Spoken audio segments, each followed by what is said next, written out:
Hey guys, welcome to the third episode of my first Cities Skylines project, Vedastein. Today we're going to build a station, as you see here. That means we really start building the city, even though we are not really finishing the whole station area. We'll finish it next episode, I guess. But the important stuff of the station, so the station itself and the tracks around it, will be finished today. We even will plop a few houses, and yeah, let's get into it. So you see, I use my my Altenburg station as the station for the city or for the town. That is how it was supposed to be, because I built the station with the idea in mind that I want to build a city like this. So yeah, kinda the station was supposed, since it's sorry, you know my English.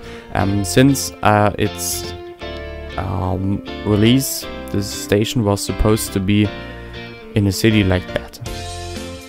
Now here we use some platform extensions I made a couple of months ago, but until now I didn't release them, as it's the Saturday after the second episode, or after the release of the second episode, meaning it's still 1 week ahead until this episode here gets released. I don't know if these platform extensions will be on the workshop until then, because they were made for a modular station project. Well, the whole station was made for a modular station project, and until now I didn't really complete it. So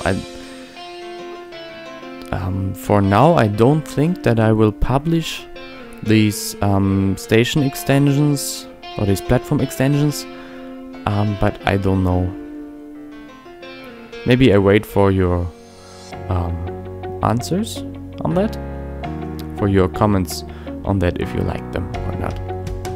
So you saw we placed a few signals, because stations need signals, otherwise the trains or the train drivers don't know when they can start driving or not. And basically with that, the station is basically done. The station itself is basically done. What we're doing here is something that's, well, I don't know the English word. I don't even know if there is an English word. In German that's called Gleisvorfeld. I guess in literally translated in English that would mean a track before field, or a track for field, meaning that it's just the area in front of the station where all the tracks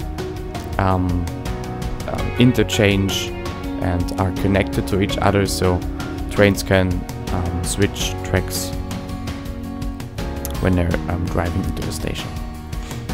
Now we still build extend the platforms, put a few signals. It's not very special stuff what we're doing here. The signal box is quite important, because no Germans, no station in general lives without it. Even though today most of these signal boxes are not in use anymore, there is this thing called an ESTV. I guess that's, or at least that's the English, the German abbreviation. The English might be similar, I don't know. That's an electronic signal box thing.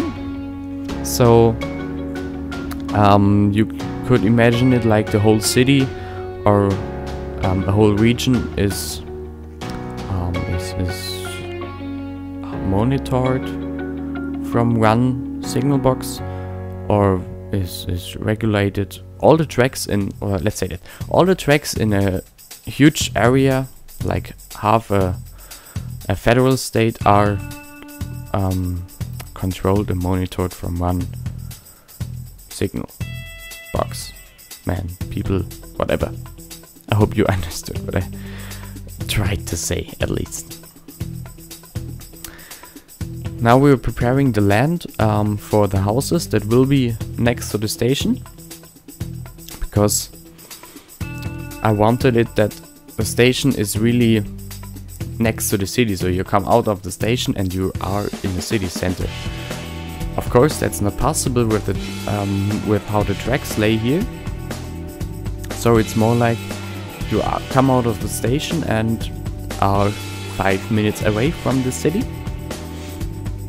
Yes. Here we are building the whale yard. Ah, yes, that's the right word. See, sometimes I know the words. We're doing the whale yard. To be honest, I don't know if it's that realistic for a city that's that small to have a whale yard like this. But sometimes I have to say, who cares? It looks good. And at least I could imagine it, that a city of this size has a whale yard that big. Again, we're placing a signal box, because you could imagine it. You need one on the one side of the station and one on the other side. So there always is someone that oversees the whole area. And here, of course, when we have a whale yard, there need to be some trains. And I'm glad that there are so many trains of the Deutsche Bahn, of the German train, of the big German train company. So I have some variety here to place. Variety here to place. And in the end, I think it really turned out pretty good. Pretty realistic, to be honest. Or at least from my perspective, it's pretty realistic.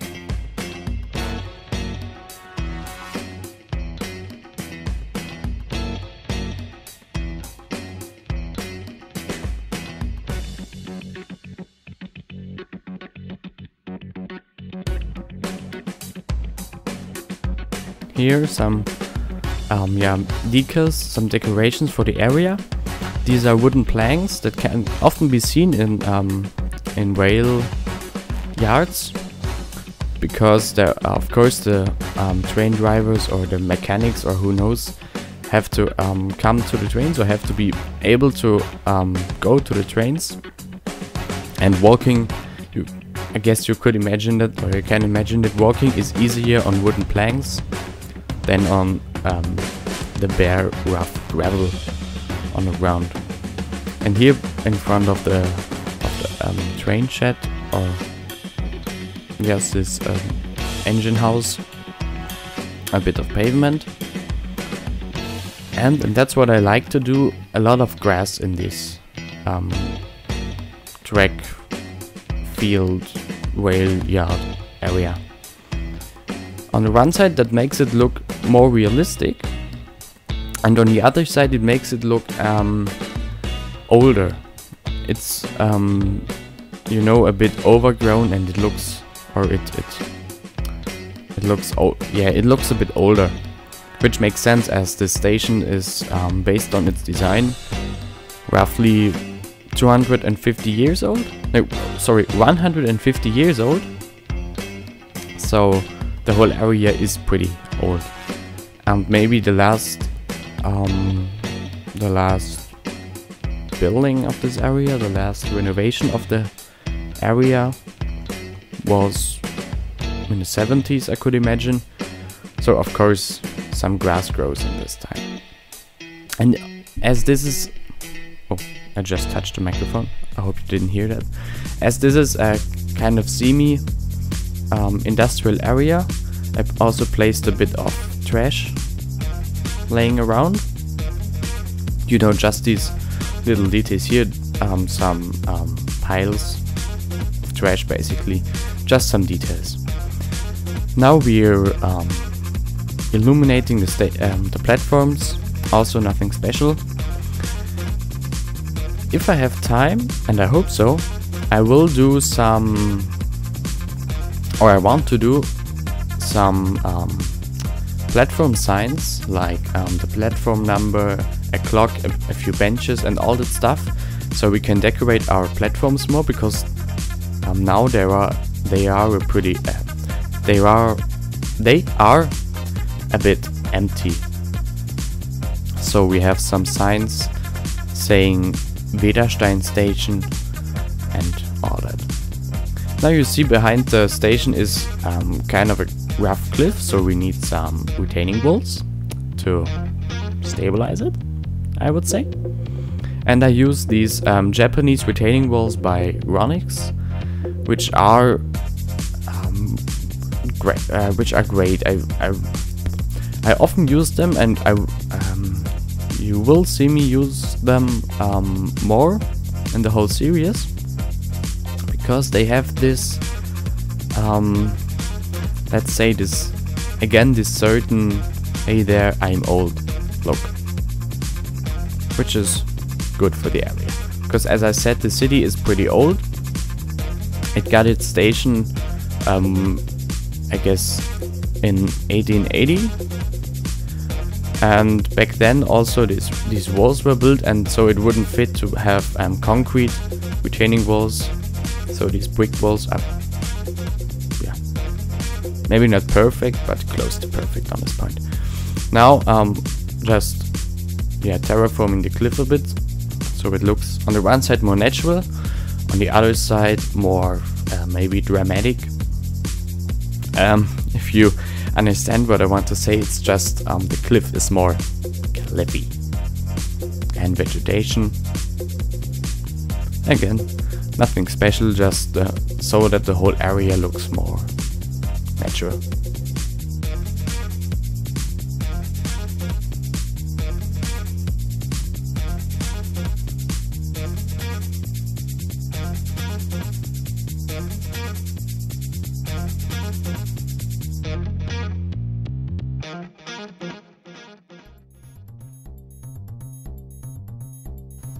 Yeah, here again, a few wooden planks or a few wooden pathways.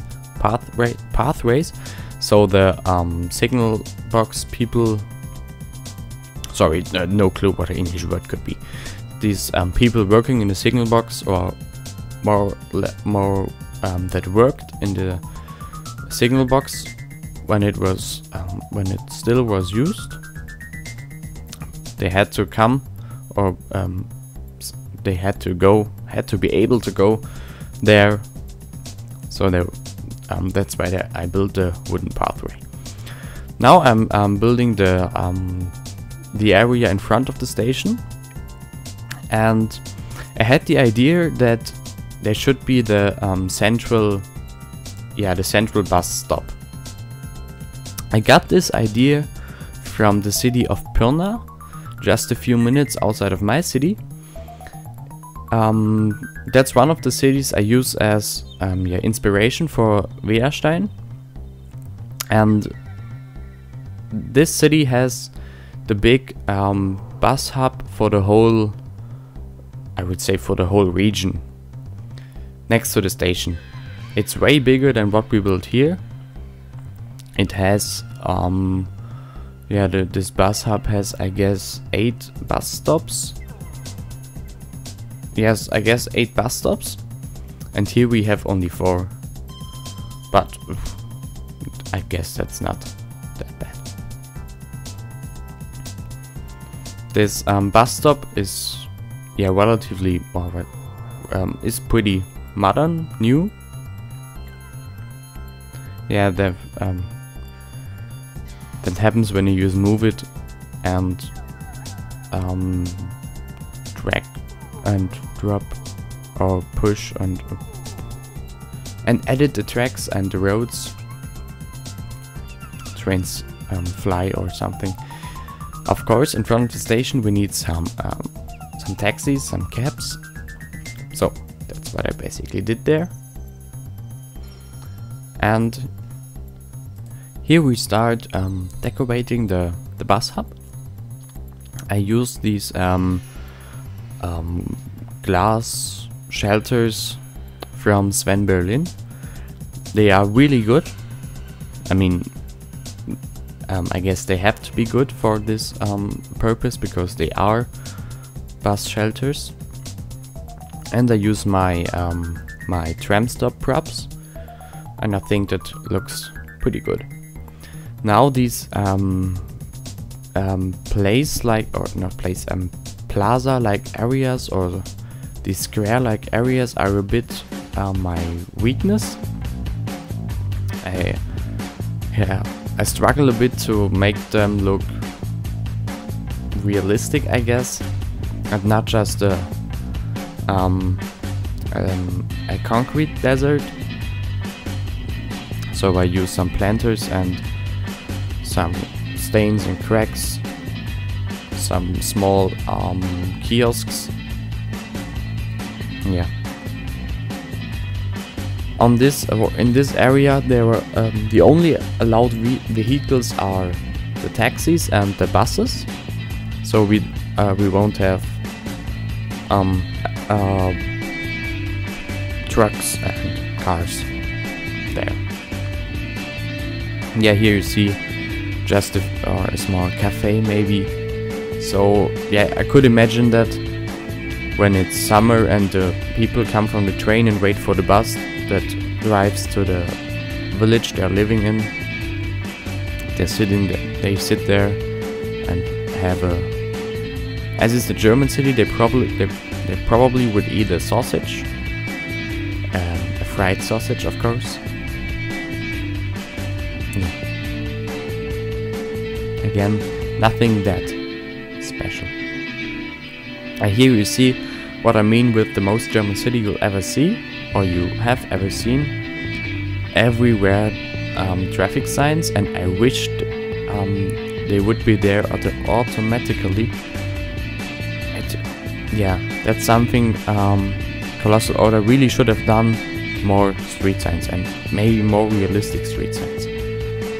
But it also could be that that's a German habit to place them everywhere. We even have a word for that in German. It's called a Schilderwand. Literally a shield, a sign forest, because we place so many signs next to each other. That's why I also do that here, of course. And now the area directly in front of the station is done. So we start building the first wheel or the first houses of the city.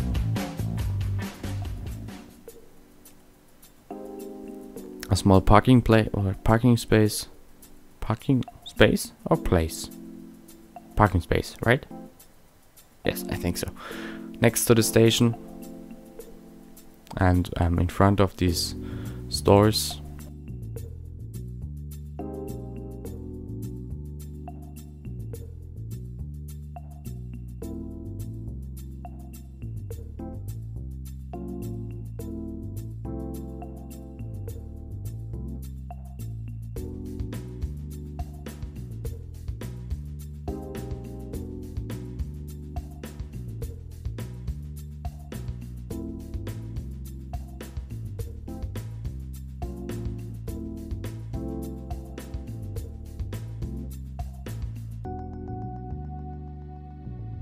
Here again, that's what I said. This concrete desert. There's the square in front of the area in front of the station was just pavement, just concrete. Even though that's not really concrete, that's really pavement, paved pavement, or let's say brickwork in the pavement.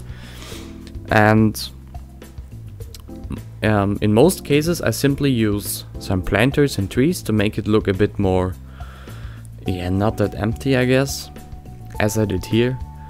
In that case I'm pretty, I think that it turned out pretty good.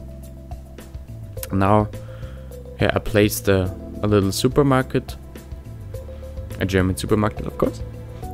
You won't see Tesco or Walmart in this city, only yeah, the typical German supermarkets.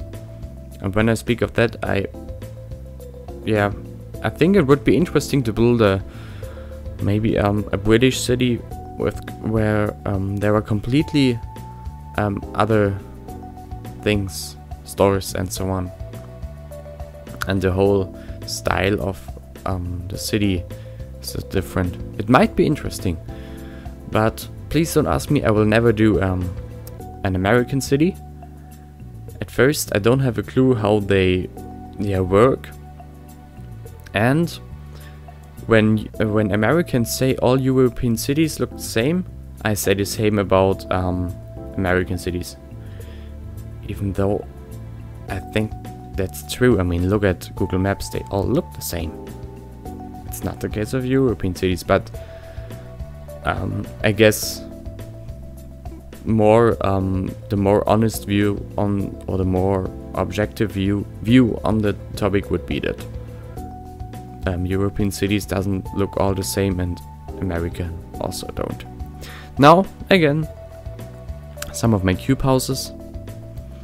These ones are smaller, and so I thought they would be more personal, more towards single home or single family homes, or how you would call it. So that's the reason why I placed the pool on one of them. I really like detailing these backyards. I did the same in the last episode with the house near the train tracks or near the railroad crossing. And here again I detail the backyard. And yeah, I really like doing that.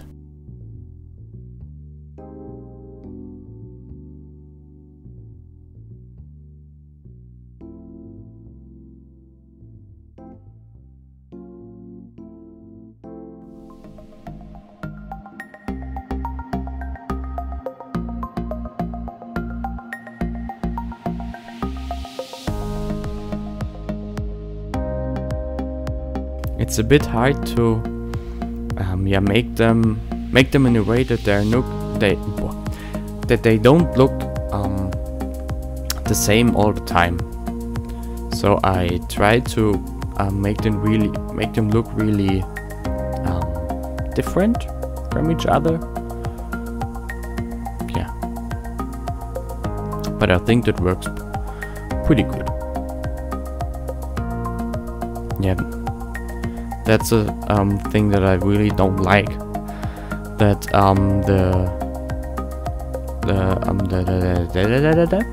the commercial buildings become abandoned when they have no workers. But at least that's a problem that fixes itself with more people. And I got some answers. No, that's not a real word. I don't know. Let's call it answers. Some answers on my last video. It seems that my way of talking or way of struggling is not that, not bad, I guess. Because I did that thing where I didn't know how to pronounce edited, and I said edited. I mean, that's just me, and that's what I do because I'm sometimes a bit, let's call it crazy. Some of you said that they liked that, so thank you that you like my stupidity. Well, that's me. But I'm glad that you're not annoyed by my struggling English. But as I said, give me 10 episodes and my English will be better. Or at least I hope so. Okay, back to what we're doing here. This is the I would say smaller bus depot. I thought when we have the central bus hub, it would be quite yeah, it would be convenient to have at least a small depot, bus depot next to it. And so that's what I did.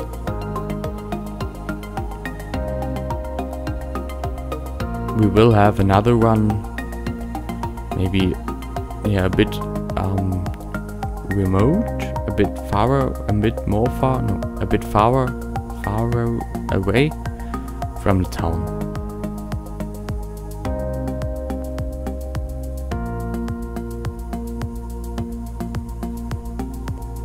Now just some detailing on the roundabout, because as I said, I didn't want this concrete desert, so I made it a bit green. And now we have only 2 minutes left in the time lapse, so I would say that's it for today with my commenting. Again, thank you for watching. I hope you liked it. If you have any questions, feel free to answer them. Yes, of course, answer them yourselves. Why not? No, feel free to ask them. I love answering the questions. It's great if you ask them. That shows me that you're interested in the project. And yeah, next episode we will continue building the station area. I think I'll start with the rail yard, and then I guess some more houses, and slowly but steadily we are building towards the city center, the historic city center. Yes, so for today that's at least close to it. There's just 1 minute left. At the end there are of course the usual cinematics. I also hope you like them. Please, if you like my my project, please like it. Please subscribe to my channel, share it if you really like it. And if there's nothing more to say, I'll leave you alone. Thanks for watching, and we'll see us next time. And